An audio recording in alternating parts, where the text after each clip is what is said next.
영화 글라디에이터를 보면 그 주인공 러셀 크로우가 이제 검투사가 되지 않습니까? 근데 싸움을 잘합니다. 잘해도 너무 잘합니다. 근데 한 번은 검투사로 이제 싸움을 나가기 전에 그 마스터가 이런 말을 그에게 들려줍니다. 뭐라고 그러냐면, 잘 싸우기만 하면 되는 게 아니라 군중의 사랑을 받아야 된다. 이렇게 표현을 해요. 아주 중요한 얘기라고 생각합니다. 싸우는 실력만 뛰어나면 되는 게 아니라 군중이 너를 사랑해야만 네가 검투사로서 성공할 수 있다는 거죠. 근데 이 말은요, 모든 분야에 다 적용되는 말입니다. 목사도 마찬가지죠. 목사가 설교만 잘하면 되는 게 아니라 교인들의 사랑을 받아야 됩니다. 교인들의 사랑을 받아야 교회가 교회되어 갈 수 있습니다. 기업들도 기업이 경영만 잘하면 되는 게 아니라 결국은 그 직원들의 사랑과 신망을 받아야만 회사가 운영되어 가는 거예요. 노사관계가 잘 유지되어 가야만 회사가 잘 되어 가는 것이지, 아무리 돈이 많고 아무리 뛰어난 재능이 있어도 관계가 좋지 않으면 시끄럽습니다. 오늘 본문의 6절을 다시 보면 6절에 르호보암 왕이 그의 아버지 솔로몬의 생전에 그 앞에 모셨던 원로들과 의논하여 이르되, 그러니까 이들은 국가의 대표자들이나 마찬가지죠. 교회로 보면 장로님이고, 사회로 보면, 국가로 보면 상원의원, 참의원 같은 사람, 국가의 사회의 유지들입니다.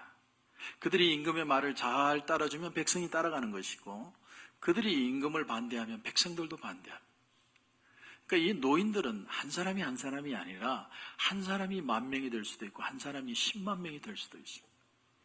그 중에 한 사람이 따르면 10,000명의 백성이 그들을 따라가는 거예요. 그러니까 너무나 이 사람들의 마음이 귀한 것이죠. 이번에 제가 가나를 가서 느낀 것 중에 하나가 뭐냐면, 가보니까 너무나 모슬렘 성전이 많아요. 기독교는 별로 없는데 모슬렘 성전은 얼마나 많은지 몰라요. 그래서 그 이유를 물었더니 선교사님이 하는 말이 뭐냐면, 이 모슬렘들이 제일 먼저 한 게 각 마을마다 추장들을 찾아간 거예요. 추장들. 찾아가서 그들에게 복지를 약속하고 신뢰를 얻고 그들을 존중을 해주니까 추장들이 인정하니까 그냥 급속도로 모슬렘이 퍼지는. 그러면 기독교는 선교 활동을 안 했느냐? 했습니다.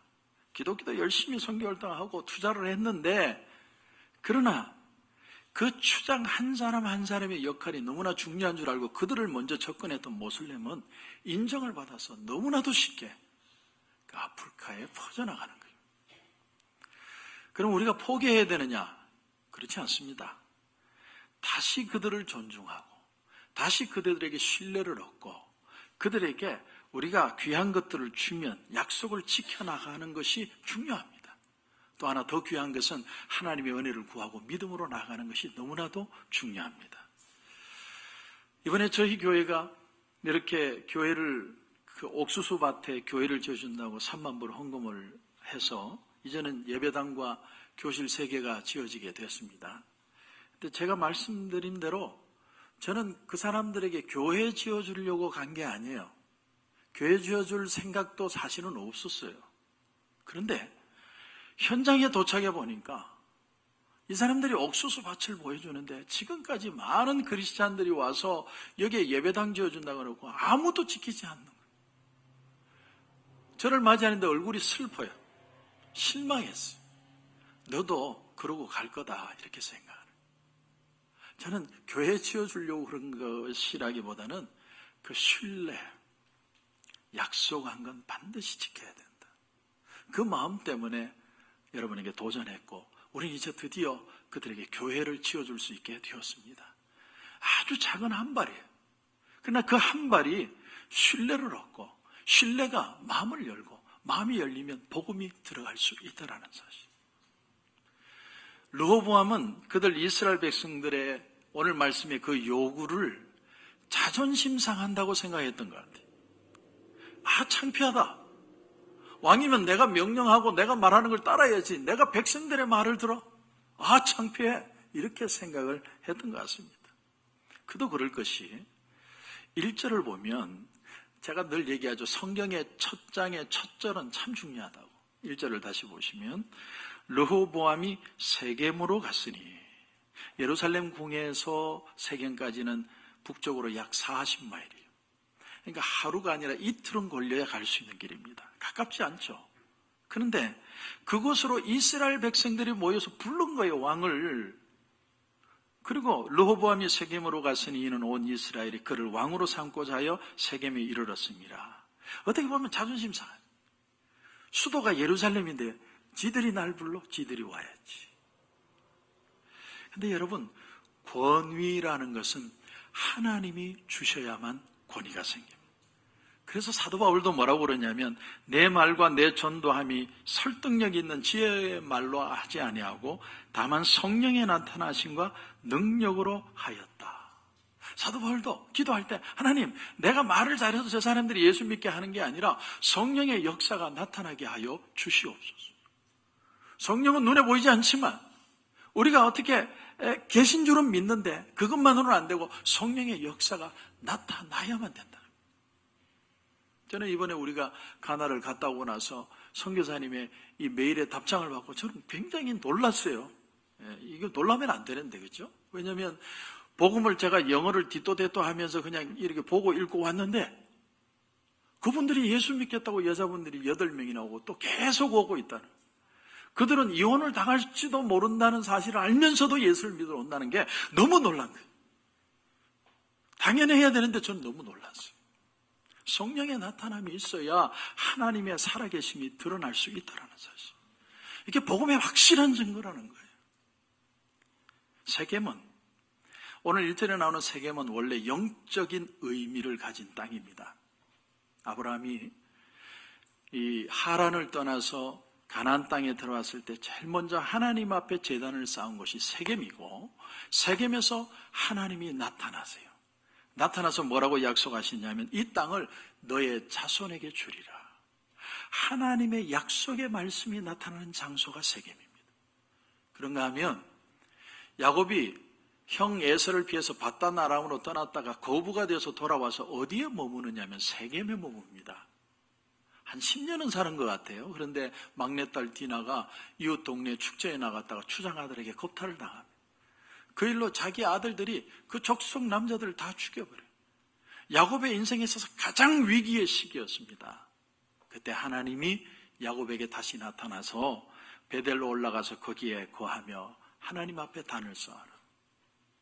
그래서 그 세겜 땅에다가 자기 집안에 있는 모든 식구들을 모아서 그 집안의 우상들을 다 묻어버린 땅이 세겜이에요. 더 기념비적인 사건은 뭐냐면 여호수아를 중심으로 이스라엘 백성들이 가나안 땅에 들어가서 16년 가까이를 점령을 합니다. 가나안을 정복을 하죠. 그리고 여호수아가 바로 죽기 직전에 언약을 갱신해요.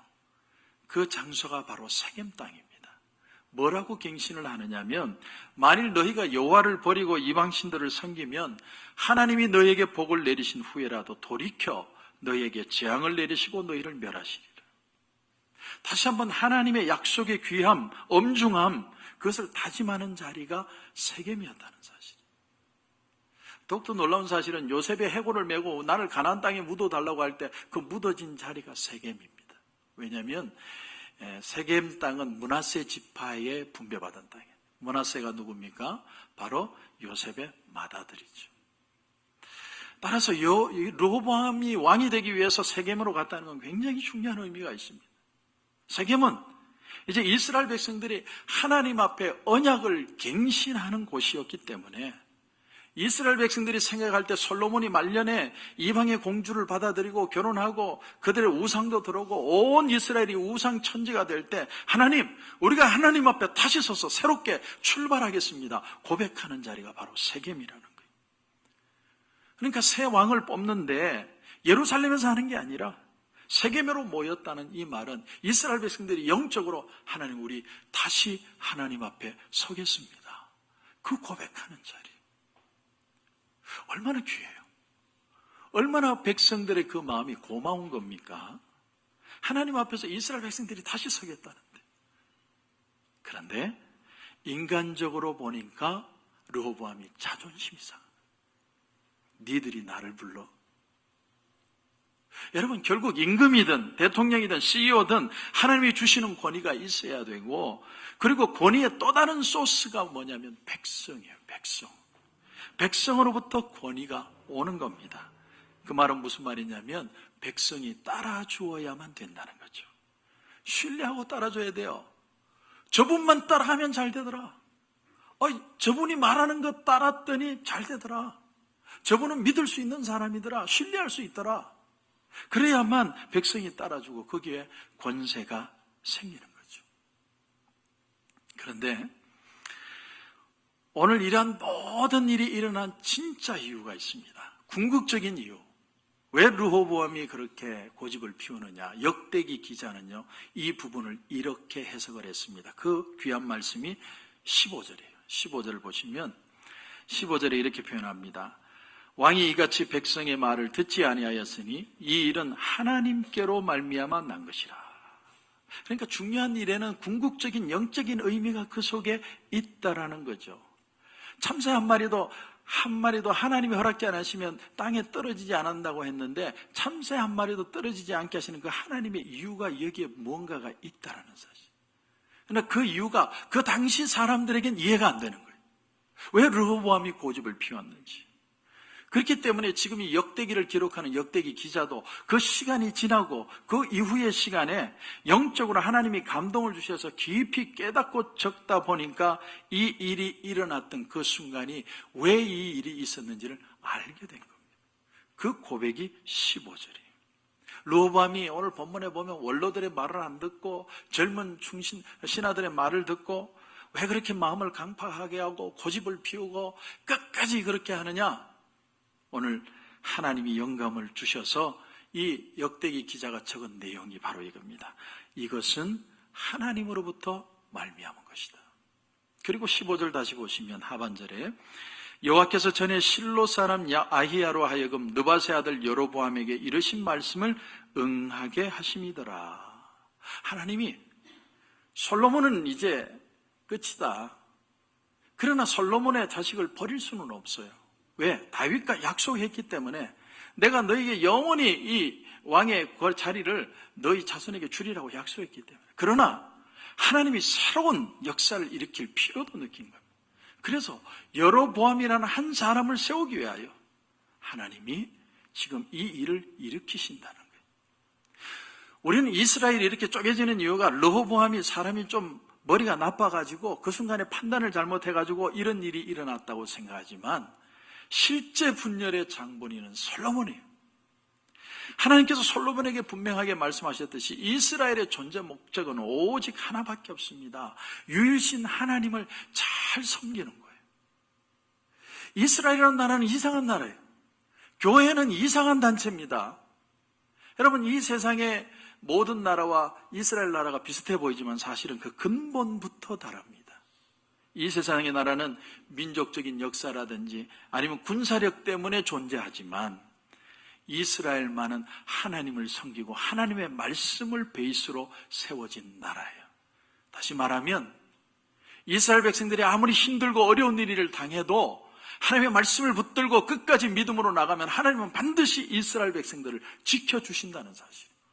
그러나 반대로 그들이 하나님의 말씀을 버리고 율법을 지키지 않으면 반드시 망한다는 거예요.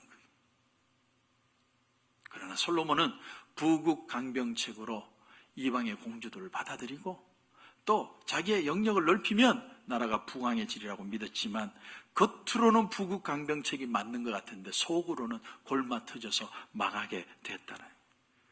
그래서 이스라엘은 솔로몬 때 이미 망했어야 되는데 르호보암에게 온 이유는 하나님이 인내하셨기 때문에. 하나님이 다시 말하면 한 번 더 찬스를 주는 겁니다. 르호보암에게는 마지막 찬스예요. 저는 몇 번 그런 얘기를 했지만 목사가 되기 싫었던 사람. 왜냐하면 저는 어릴 때부터 아버지가 목회하는 걸 보면서 그 사람들과 부딪히고 마음에 상처받고 그런 시스템을 감당해낼 자신이 없었어요. 제가 또 센시티브 하지 않습니까? 그래서 저는 조용히 살고 싶었어요. 나는 짭을 가져도 혼자 할 수 있는 짭을 가지고 싶었어요. 그게 뭘까? 어릴 때부터 깊이 고민했는데 그게 제 꿈이 가수가 아니고 화가가 되고 싶었어요. 화가. 근데 어릴 때는 약간 재능도 있었던 것 같아요. 그래서 화가를 하면 부딪힐 것도 없고 내 혼자 그냥 고민하고 그림만 그리면 되니까 아무 문제 없을 것이다. 그런데 하나님이 저희 아버지도 말리는 개척교회를 하게 하셨어요. 저희 아버지는 개척교회가 얼마나 힘든지 알기 때문에 절대로 개척교회는 하지 마라. 근데 개척교회를 하게 하셨어요. 그리고 12년째 들어요. 이런 걸 가르쳐 놀렐루야라고 그러는 놀렐루야. 이건 제 마인드하고는 안 맞는 거예요. 그런데 이제 10년이 지나가면서 가만히 생각해 보니까 목회라는 것이 사람을 만나고 사람을 상대하는 것 같지만 사실은 사람을 상대하는 것이 아니라 하나님을 상대하는 것이구나. 하나님 앞에 내가 어떻게 살고 어떻게 생각하고 어떻게 결단하고 하는가가 교회로 교회되게 하는 진짜 길이 되는 것이구나. 그걸 깨달았어요. 사람들이 눈에 보이는 하는 행동들이 전부가 아니라는 거예요. 사람들끼리 사람이니까 막 부딪히고 상처받고 이게 힘들고 저기 뭐 별의별 일이 다 일어나지 않습니까? 근데 그 문제를 사람하고 안 풀고 하나님 앞에 가서 하나님 앞에 기도하고 하나님의 인도하심을 구하고 어떤 때는 내 고집을 꺾고 하나님의 만지심을 기다리면 하나님이 인도하여 가시더라는 거예요. 나 그거 알았습니다. 목회하면서. 오늘 4절 말씀을 보면 왕의 아버지가 이제 백성들이 르호보암에게 말을 합니다. 왕의 아버지가 누굽니까? 솔로몬이죠. 솔로몬이 우리의 멍에를 무겁게 하였으나 왕이 누구예요? 르호보암이죠. 왕은 이제 왕의 아버지께서 우리에게 시킨 고역과 매운 무거운 멍에를 가볍게 하소서. 그리하시면 우리가 왕을 섬기겠나이다. 이걸 솔로몬이 살아있을 때는 감히 말을 못했습니다. 왜냐하면 솔로몬이 무서웠어요.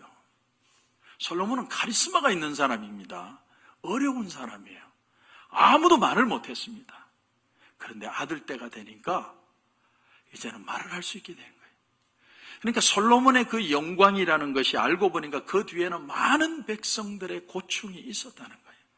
솔로몬이 왕궁을 세우고 성전을 세우고 20년 동안 일을 하고 무역을 하고 모든 일이 겉으로 보기에는 화려하고 잘되고 멋있고 괜찮아 보였는데 그 속을 들어가니까 골마 터지고 백성들이 고통당하고 어려워하고 힘들어하는 모습들이 있었다는 사실을 보여주는 거예요.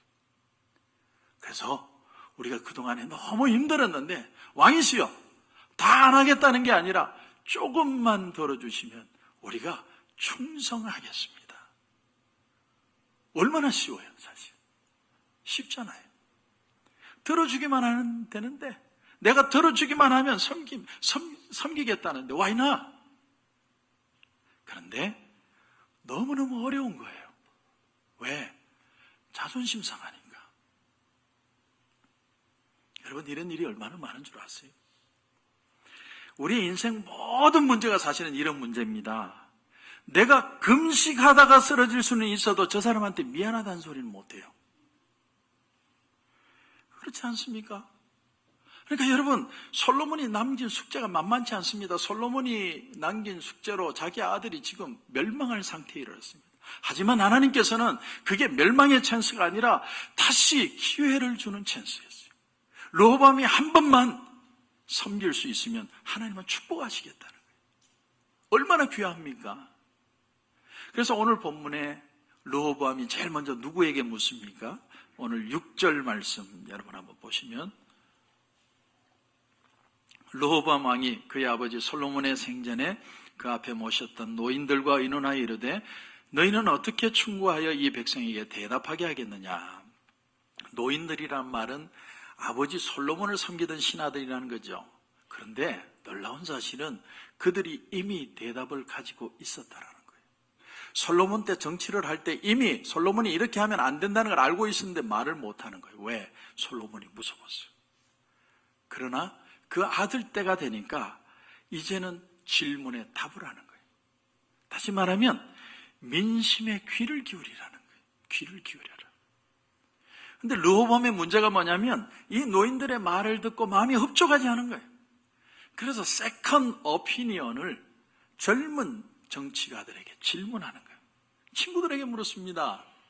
8절을 보시면 왕이 노인들이 자문하는 걸 버리고 자기 앞에 모셔 있는 자기와 함께 자라는 어린 사람들과 의논하여 같이 자라는 사람들, 말이 통하는 사람들, 그들에게 얘기를 했더니 10절에 함께 자라는 소년들이 왕께 아뢰어 이르되 이 백성들이 왕께 아뢰기를 왕의 부친이 우리의 멍에를 무겁게 하였으나 왕은 우리를 위하여 가볍게 하라 하였은즉 왕은 대답하기를 내 새끼손가락이 내 아버지의 허리보다 굵으니 내 아버지께서 너에게 무거운 멍에를 매게 하였으나 이제 나는 너희의 멍에를 더욱 무겁게 할지라.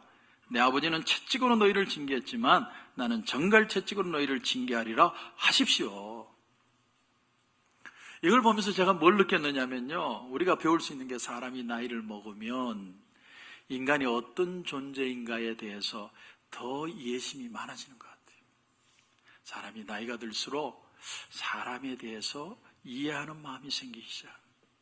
그런데 젊은이들은 인간의 현실보다는 인간이 이렇게 되어야 된다는 어떤 그 요구에 더 연연합니다.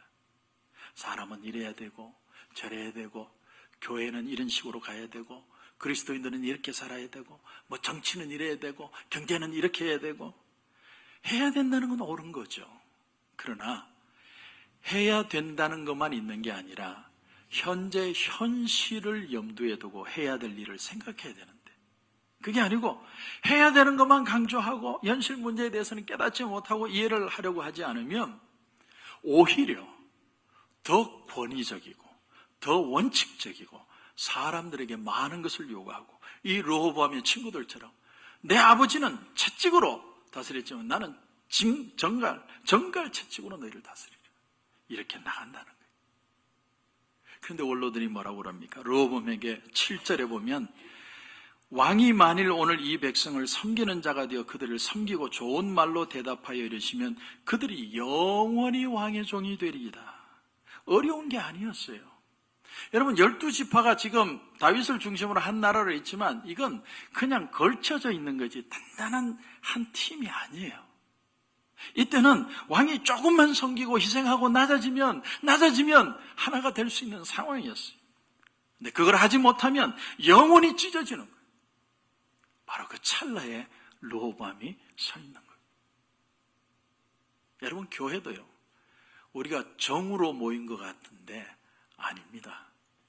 교회는 정으로 이끌어가는 것 같지만 아니에요. 여러분 교회는요. 예수 그리스도를 본받아서 우리가 서로 섬기고 또 누군가가 희생하고 누군가 십자가를 지고 빛도 없이 이름도 없이 누군가 기도하고 수고하고 이런 것들이 있어서 교회가 하나가 될 수 있다는 사실이에요. 그리고 여러분 이것은 교회만 적용되는 게 아니라 모든 것에 적용이 되는 거예요. 사업을 하든 경영을 하시든 뭐 병원을 하시든 우리가 하는 모든 것들이 결국은 사람을 섬기는 거예요. 돈이 부족한 게 아니고 능력이 없어서 그런 게 아닙니다. 항상 가장 큰 문제는 사람들과의 문제에서 비롯돼요. 이 문제를 해결하지 못하면 아무리 돈이 많고 아무리 능력이 뛰어나도 문제를 풀 수 없습니다. 사람과의 문제에서 가장 큰 문제가 비롯됩니다. 선교사들이 선교지에서 돌아오는 이유가 뭔 줄 아세요? 뭐 다른 이유도 있겠지만 선교사의 삶이 어려워서 돌아오는 게 아닙니다. 동료 선교사들과 사이가 좋지 않아서 그렇게 되는 거예요. 동료 선교사들과 갈등이 있어서 돌아와요. 뭐 현지 생활이 어렵고 뭐 모기가 물고 전염병이 있고 말라리아가 있고 코카콜라를 못 마시고 집이 없고 그래서 오는 게 아니고 동료 선교사들하고 다투고 화합하지 못해서 돌아와요. 그러므로 오늘 이 말씀을 통해서 우리가 배우기 원하는 건 한 가지예요. 한 가지. 산상수훈에서 예수님이 말씀을 해주셨습니다. 온유한 자는 복이 있나니 그들이 땅을 기업으로 받을 것이며. 여기 땅이 상징하는 건 뭐냐면 우리가 받는 모든 축복, 이 땅의 모든 기업을 말해요. 땅은 기업입니다. 그런데 그 기업을 누가 받아요? 온유한 사람이 받아요. 온유한 사람. 르호보암이 이 사람들, 백성들의 요청에 온유함으로 답변을 한 번만 했으면 땅과 백성과 그들의 마음과 충성을 기업으로 받았을 텐데 온유하지 못하고 그는 오만했습니다. 결국은 땅도 잃고 백성도 잃고 제일 중요한 건 백성들의 마음을 잃어버렸어요. 그런데 더 깊은 이유가 뭐냐? 저는 이걸 영적으로 보는데 르호보암은 기도하지 않았다는 거예요. 3일 말미를 뒀으면 하나님 앞에 기도했다면, 하나님의 음성을 듣기를 원했다면 하나님이 원로들의 말을 듣게 했을 것이고 백성들의 말을 듣게 하시고 하나님의 마음을 흡족하게 해서 더 축복받는 나라가 되었을 텐데 그에게는 하나님의 지혜보다 사람의 지혜가 더 중요했습니다. 여러분, 정치를 하든 장사를 하든 사업을 하시든 교회를 하든 목회를 하든 결국은 사람의 마음을 얻어요. 사람의 마음을 얻는 겁니다. 근데 사람은 호통친다고 내 말 듣는 게 아닙니다. 온유함이 없으면 절대로 사람이 따라오지 않습니다. 이게 여러분 어려운 얘기예요. 온유한 것이 얼마나 어려운지 몰라요. 우리는 핏대 내는 건 잘합니다. 이건 안 가르쳐줘도 자동으로 알게 돼 있어요. 그런데 온유하다는 것은 자기를 부인해야만 가능해요. 온유한 사람이 다른 사람의 마음을 얻습니다. 르호보암이 실패한 부분이 바로 여기입니다. 야고보서 1장 4절에 보면 인내를 온전히 이루라. 이는 너희를 온전하고 구비하여 조금도 부족함이 없게 하려 함이라. 인내를 온전히 이루라는 말은 인내를 끝까지 이루라는 말이에요. 이왕 인내할 마음 먹었으면 중간에 포기하지 말고 끝까지 가서 끝장을 보라는 거예요. 도중에 상처받고 울고 벗고 짜증나고 힘들고 어렵다고 해서 포기하지 말고 끝까지 가라는 거예요. 온전하고 조금도 부족함이 없게 하라. 그렇게 해서 온전하다는 말은요, 원어에는 텔레이오스인데 영어로는 perfect입니다. perfect. 주어진 목적에 도달하는 거예요. 마치 군사가 훈련을 받아서 잘 참고 인내해서 그 전쟁에 끝까지 승리하는 것처럼 그렇게 가는 것이 온유입니다. 우리가 이 인격에 도달하는 걸 배우는 거예요. 내가 온유를 배워서 끝까지 참아 인내해서 이 훈련에 승리하고 나면 어떤 일도 감당할 수 있게 되는 거예요. 그게 퍼펙트입니다. 퍼펙트. 어떤 것이든 할 수 있는. 여러분, 이게 영성이고 이게 신앙이고 이것이 하나님이 기뻐하시는 삶입니다. 여러분의 가정의 삶을 살든 비즈니스를 하시든 교회를 하든 저도 온유하려고 노력하겠습니다. 여러분도 온유함을 배우십시오. 그러면 하나님이 반드시 저와 여러분을 축복해 주실 것입니다. 기도하겠습니다.